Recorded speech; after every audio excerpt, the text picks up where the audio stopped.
And you will give them can give them a copy.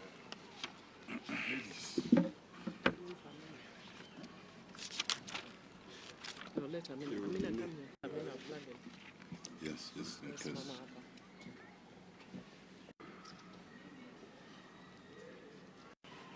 There's some meetings.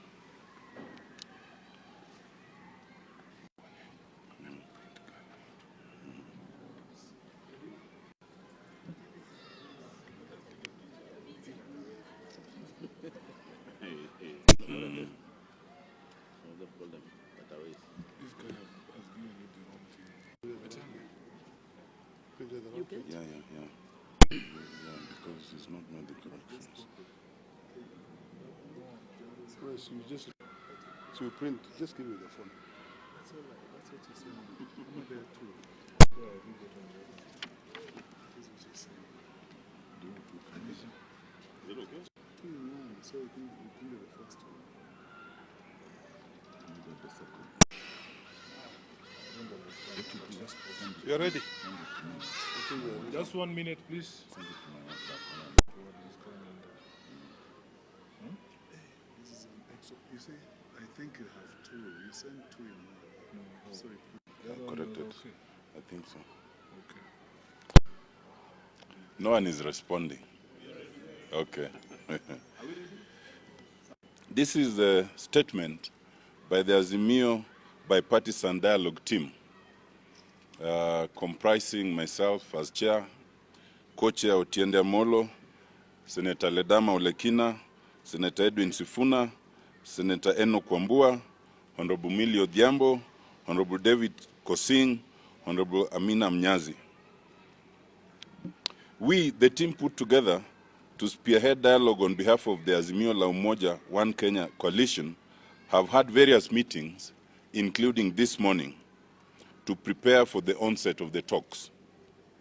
We individually and collectively thank our principals and colleagues in the coalition for the great honor bestowed upon us, and assure the coalition and our supporters and the general public that we will do our very best to ensure we achieve the set goals. We reiterate the commitment by the coalition and this team to an honest, open, and genuine dialogue that will result in meaningful change in the lives of the people of Kenya. We will give every effort to find answers to the 4 main issues as framed by the coalition, namely, a reduction in the cost of unga, electricity and fuel, forensic audit of the IBC servers, bipartisan reconstitution of the IBC, and respect for democracy and party discipline. We reiterate our readiness and commitment to the process, but decry the delay exhibited by our Kenya Kwanza counterparts. We note the delay in naming the 7 members of the team, and up to now, note that they have not named the co-chair, leaving us at a loss as to whom to engage. As a further demonstration of our commitment, we hereby announce as follows. 1, we have prepared a draft framework of engagement to guide the process and await to engage on the same with our counterparts. 2, we have appointed the following as assisting counsel. First, Professor Makau Mutua, and second, Honorable Jeremiah Kioni. 3, we have appointed Advocate Paul Mwangi to act as Joint Secretary. We note that our counterparts have named Honorable Adam Kainan as part of their team. Honorable Kainan is a member of Azimio. The issue of party discipline is one of the 4 cardinal issues on the table, and his inclusion is in bad faith, unlawful, and intended to delay the process. We therefore request our counterparts to reconsider and replace Honorable Kainan so that we can move with speed. This is an extra-parliamentary process initiated by the principles of Kenya Kwanza and Azimio la Umoja One Kenya Alliance. We urge our counterparts to accept the text and spirit of the Constitution of public participation, consultation, and inclusivity in such processes, signed by the team of the Azimio Bipartisan Dialogue team. And the statement will be shared to you and with you. If there's any question, we can take.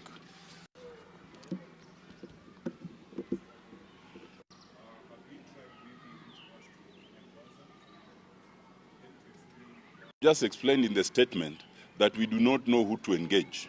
Until they name their co-chair, we wouldn't know who to approach. We are waiting for them to name their co-chair, then we can reach out.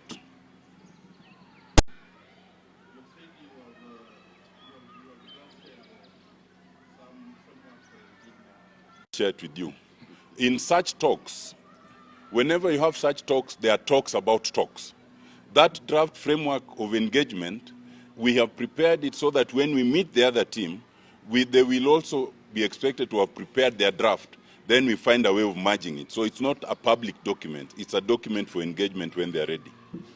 Any other question?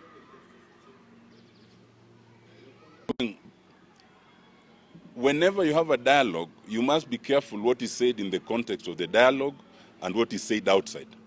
To the best of our knowledge, the team that has been appointed is yet to say anything. Those who have spoken are not part of the team, and therefore we do not find it necessary to respond to that.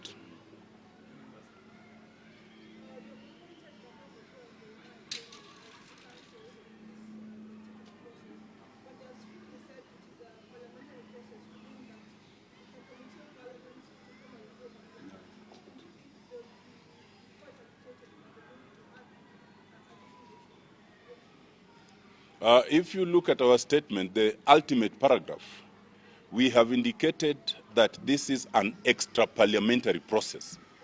And we have urged them to accept the text and spirit of the Constitution. Our Constitution requires that any engagement that affects the public, whether it results in administrative, legislative, or constitutional changes, you must involve the public, there must be public consultation, and therefore there is no way you can have any process that is strictly parliamentary. It can end up in Parliament ultimately, but it cannot be strictly parliamentary. In any event, we have just said that the process was initiated by our principles. Our own principle is not in Parliament.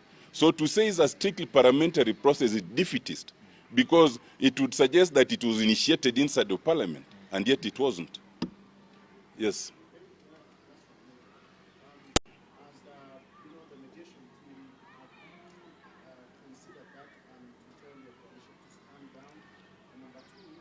Let me start with your second question.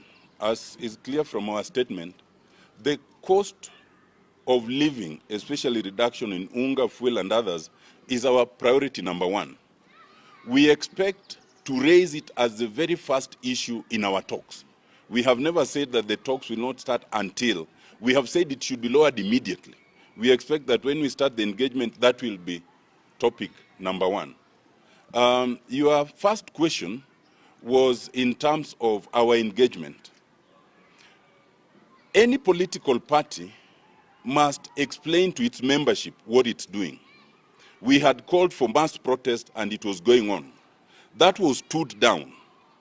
It is for us and the leadership of the party to engage and explain to its members that the reasons why we stood down the mass protest is the following, and the process that is going on is the following. We expect it to take about this kind of time, and if we succeed, fine. If we don't, what is the alternative? So these ones are not a continuation of the mass protest. These are consultations. That's why they are town halls and kamukunjis. They are not protests as we were doing before. So when we start engaging with our counterparts, we expect to make them understand that even for them, it is okay for them to keep engaging with their electorate and their followers and explain their position. I think that's enough. Thank you very much. Have a good. Oh yes, this is mine. Thank you. They'll be much appreciated.